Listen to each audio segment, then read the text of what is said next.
I decided to ask him directly, using a spirit board. Are you doing well? Over there. The dish slid slowly. Fine. Are you hungry? Are you cold? The dish paused, then moved. Cold. My heart tightened. What do you need? I asked. Tell me. I'll burn it for you. The dish spun in a slow, trembling circle, then stopped. 3 words formed. Gold ingots. I stared. The next day, I emptied my allowance and bought every gold ingot the incense shops in the city had. All of them. We loaded an entire cart.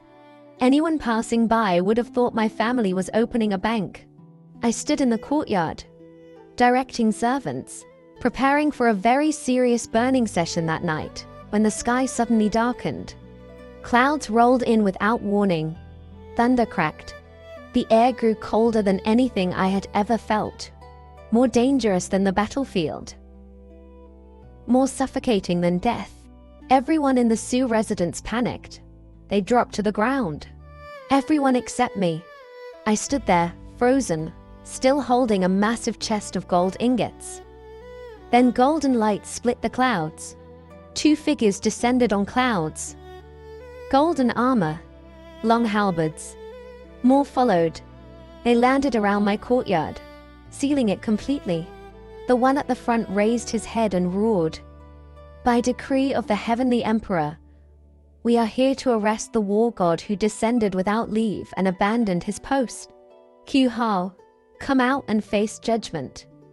Silence. Utter silence. Then my door opened. The figure I had only seen at night stepped out in daylight. For the first time, everyone saw his face. Sharp brows. Bright, cold eyes. A presence that made language feel insufficient. I dropped the gold chest. It hit the ground with a loud crash. The Thunder General stared at him and smiled. So you are here, Jiu Zhou. You faked your death, deceived heaven, and lingered in the mortal world. Come with us. Now. Jizagao frowned, as if they were noisy. He raised one hand and snapped his fingers. Snap. The temperature plummeted. Before our eyes, the heavenly soldiers, including the Thunder General, froze solid. Men and horses alike, locked mid-motion. Perfect ice sculptures, still wearing their expressions of authority. It was almost ridiculous. Jifao turned to look at me, then at the courtyard full of gold ingots. He was silent for a moment, then sighed. This, he said calmly, creates too much smoke. And it's not very useful. Next time, use real gold and silver. Hard currency. Works better. Saves the whole household trouble. No one spoke. We stared at frozen gods and my husband, who was explaining economic efficiency. Something was very wrong with this world. My father reacted first. He dropped to his knees, kowtowing repeatedly. Forgive us, Great One. We didn't know who you were. We even married our daughter to your spirit tablet. My mother followed, crying. My daughter is just a bit talkative, she sobbed. But she has a good heart. She burned you so many offerings, surely that counts for something? Please don't punish her.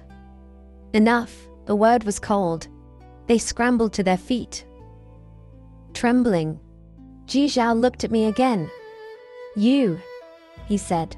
You've been calling my name every day. I opened my mouth. Nothing came out. He waved a hand, already bored, then turned back to the frozen soldiers. Another sigh. With a casual gesture, the ice melted. Water, mist, gone. The sky cleared instantly, as if nothing had happened, except everyone's faces. I'm hungry, Zhu Ziao said. You've been offering food every day, haven't you? That braised pork, it looked decent. I swallowed. I'll make it. Right away. That afternoon I cooked a welcome feast for a runaway god. Jiho sat in my room, sleeping like he owned the place. My parents guarded the door, too afraid to leave, too afraid to enter. When I brought the food in, he had just woken up.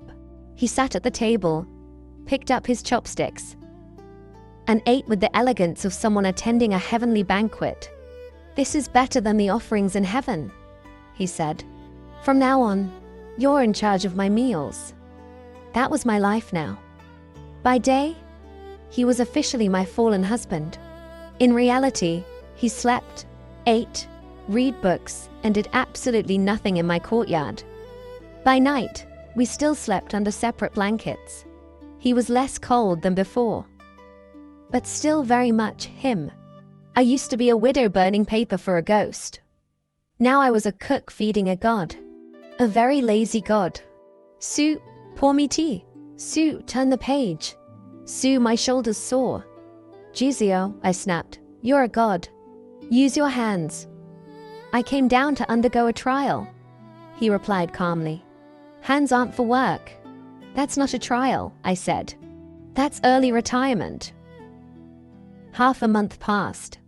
He learned to be picky. "The fish smells. No garlic tomorrow. I want spicy. Not too spicy." That day I was in the kitchen inventing a new dish when Kinhee burst in, rolling on the floor. "They're here again." I dumped an entire plate of chilies into the pot. "Again? What now?" "This time. It's not human. She's beautiful. She's wearing red. And she's asking for Jugo. By name." My heart dropped. A woman. Looking for Juzio. My mind exploded with every heavenly melodrama imaginable. I grabbed my spatula and stormed out.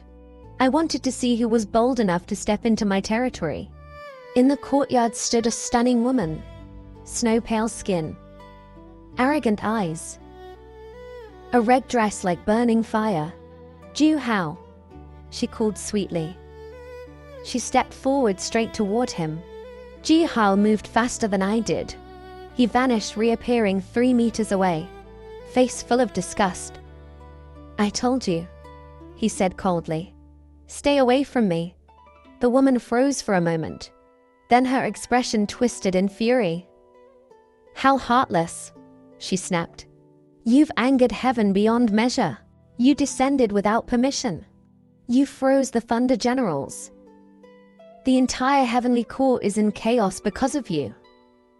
I stood there, completely lost. Then her sharp gaze landed on me. "So you're the mortal woman," she said coldly. "Juziao? Have you been in the human world so long that your eyes have gone blind? Come back with me. My father said that if you return now, everything will be forgiven. We can hold our wedding immediately." "A wedding? Excuse me, I haven't even divorced yet." Jiuxi's expression turned glacial. "My affairs are none of your concern," he said flatly. "And neither is this place. It's for your own good," she insisted. "You are Ju Zhao, an ancient war god. How can you waste time with a mortal? She can't live 10,000 years with you. She can't walk the great path. She only hold you back. She won't." Ji Zhao looked down at me. His gaze was calm. "Certain. Her cooking," he said, "is better than heaven's offerings. She does not burden me. And it's none of your concern." She laughed sharply. "Fine. Then let me see what kind of ability a mortal woman has." She raised her hand. Flames roared to life. A ring of fire surged toward me. I tightened my grip on the spatula and an ice wall erupted in front of us. "In front of me," Ji Zhao said coldly. "Touch her once and try." The temperature plummeted. Even she shivered. "You'd fight me," she whispered. "For a mortal? Leave," Ji Zhao said. "Don't make me say it a third time." She bit her lip, then vanished in a streak of fire. The courtyard fell silent. I looked at Ji Zhao's back. Was he protecting me? That thought barely formed before his voice cut in. "Why are you standing there? Your chili chicken is about to burn." "Right." I took it back. He wasn't protecting me. He was protecting his dinner. Or so I told myself. But I began to notice things. He watched me more. When I chopped vegetables, when I stirred the pot, when I added firewood. One day my cousin came to visit. He had always thought I'd been wronged by my marriage. "If you want," he said gently, "I can speak to my aunt." The temperature dropped. I turned. Jiho stood in the doorway. His gaze was colder than fire. I quickly pulled my hand away. "Cousin," I said hastily. "This is my husband Thu Zhao." I wasn't confident saying it. My cousin stared. At me. At Ji Xiao. At the lonely spirit tablet nearby. Jiho stepped forward and pulled me behind him. "Who are you?" he asked. "My name is Su Heng," my cousin replied, steady but tense. "I'm her cousin." Ji Xiao glanced at my hand. "Men and women shouldn't touch. Stay away from her." "But we grew up together," I protested. "Like siblings." "Still no," he said calmly. "You're my wife." I stared at him. "Ji Xiao," I snapped. "Do you have any sense of reason? I married your tablet. You were still enjoying yourself in heaven." He paused, then turned and walked away. My cousin whispered, stunned, "Is he jealous?" "Impossible," I muttered. "He just doesn't want to lose his cup." But things got stranger. He followed me everywhere. Kitchen. Garden. Tea with my mother. When my cousin came again, Ju Zhao blocked the door. "She's busy. She's cooking. She's doing laundry." My cousin fled, leaving me a look of deep sympathy. That night, I slammed a plate down. "Juho," I demanded, "what do you want?" He picked up a piece of chicken, ate it calmly. "Nothing." "Then why do you follow me everywhere?" "I miss you." The words hit harder than thunder. "Then why follow me?" "I want to look at you." I couldn't breathe. Later that night, he said quietly, "You are my wife. Heaven has written our names together. You can't be taken." The next day, heaven sent another messenger. He cried. Accused Ji Zhao of stealing pills, peaches and fate itself. Ju Zhao shrugged. "My wife likes sweet things." From then on, heaven delivered offerings daily. Pearls, silk, even a baby killin. Jiho lounged in the courtyard, commanding it to fetch fruit. I finally understood. He wasn't enduring a trial. He was on vacation, and I was his chosen caretaker. He took my hand one day. Warm. No cold at all. Only then did I realize he had already reshaped my body so I would never fear his frost again. They still talk about us in the city. The war god who melted only for his mortal wife. And I was no longer the pitied widow. I was the woman chosen by heaven.